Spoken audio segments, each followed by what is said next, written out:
మహబూబాబాద్లో లగచర్ల గిరిజనులకు సంబంధించిన సంఘీభావ సభ ధర్నా ఏదైతే జరిగిందో అక్కడే చాలా విషయాలు మాట్లాడాలనుకోలేదు. కానీ నిన్న ఆయన మాటలు, ఆయన వైఖరి చూస్తూ ఉంటే, ఆయన లేవనెత్తిన కొన్ని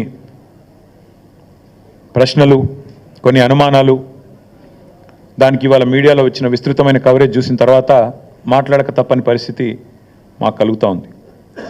ఎట్లా ఉంది ఈరోజు అంటే, నిజంగా చూస్తూ ఉంటే ఆయన ప్రెస్ మీట్ చూస్తే అసహనము, ఫ్రస్ట్రేషను, ఒక నిస్పృహ, అంటే నేను వెనక్కి తగ్గాల్సి వచ్చింది అనే ఒక ఈగోయిజము, రాహుల్ గాంధీతో తిట్లు పడ్డ తర్వాత, ఢిల్లీకి వెళ్ళి మొట్టికాయలు పడ్డ తర్వాత సహజంగానే ఉండే కోపం అవన్నీ వెలగెక్కి నన్ను కూడా పర్సనల్గా నానా బూతులు తిట్టినాడు.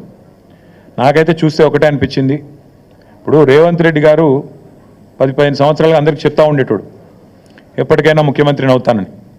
మరి ముఖ్యమంత్రి అయిన తర్వాత కూడా ఇంత ఫ్రస్ట్రేషన్ ఎందుకు? ముఖ్యమంత్రి అయిన తర్వాత కూడా రోజు కేసీఆర్ని తిట్టుడెందుకు? ముఖ్యమంత్రి అయిన తర్వాత కూడా రోజు మా మీద ఏడుపులు ఎందుకు? కావాల్సిన పదవి వచ్చింది, కావాల్సినంత దోపిడీ జరుగుతూనే ఉంది నీకు నిరాటంకంగా. మరి అట్లాంటప్పుడు ఇంత ఫ్రస్ట్రేషన్ ఎందుకు నాకైతే అర్థం కావడం లేదు. నిన్న ఆయన వైఖరి చూస్తుంటే నాకైతే ఒకటే అనిపించింది, చిట్టినాయుడు గారికి చిప్పు దొబ్బింది అనిపించింది. ఎందుకంటే ఆయన మాటలు, ఆయన వైఖరి నిన్న అసలు ఏం మాట్లాడుతున్నారో కూడా తెలియనంత ఒక ఏదో పిచ్చి రిపోర్ట్ రిలీజ్ చేసినాడు నిన్న. ఇవన్నీ బీఆర్ఎస్ హయాంలో విడుదల చేసిన అదానికి ఇచ్చిన ప్రాజెక్టులు అంటాడు. అరే ఎంత మూర్ఖత్వం అంటే, దీనికి నాకు ఏం చెప్పాలో కూడా అర్థం కావట్లేదు. ఎంత మూర్ఖత్వం అంటే, ఇందులో నేషనల్ హైవే ప్రాజెక్టులు, జాతీయ రహదారుల ప్రాజెక్టులు బీఆర్ఎస్ ప్రభుత్వం ఇచ్చిందంటాడు. ఈయన మొన్నటిదాకా ఎంపీగా పనిచేసిండు. జాతీయ రహదారుల ప్రాజెక్టులు రాష్ట్ర ప్రభుత్వం ఇస్తుందండి ఎక్కడన్నా?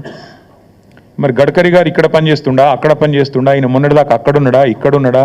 అసలు ఈరోజు ఎక్కడున్నాడు? మాకే అర్థం కావట్లేదు. అంటే ఇంత మూర్ఖంగా, ఇంత మొండిగా ప్రజల యొక్క తెలివితేటల్ని తక్కువ అంచనా వేసి నోటికొచ్చినట్టు వాగుతాను. మంత్రిత్వ శాఖ జాతీయ ఉపరితల రవాణా అంటే నేషనల్ సర్ఫేస్ ట్రాన్స్పోర్ట్, గడ్కరీ గారు మంత్రి. ఆయన డిపార్ట్మెంట్ టెండర్లు పిలిచి అందులో అదానికి దేశమంతా వర్క్లు వచ్చినాయి, ఈడొచ్చినాయి. అది మాకు అంటగడతానంటే ప్రజలు పిచ్చివాళ్ళు కాదు.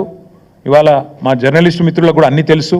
ఏదో నువ్వు చెప్తున్నావు కాబట్టి వింటున్నారు, కానీ నిజానికైతే అప్పుడే ప్రశ్నించాలా మీరు కూడా, సార్ అవి జాతీయ రహదారులు కదా అని. అడగలేదు ఎవరు, కాబట్టి ఇప్పుడు నేను చెప్తున్నా. రెండవది రక్షణ శాఖకు సంబంధించి అసలు మాకు చాలా ఆశ్చర్యంగా ఉంది. రక్షణ శాఖ రాష్ట్ర ప్రభుత్వ ఆధీనంలో ఉంటుందండి?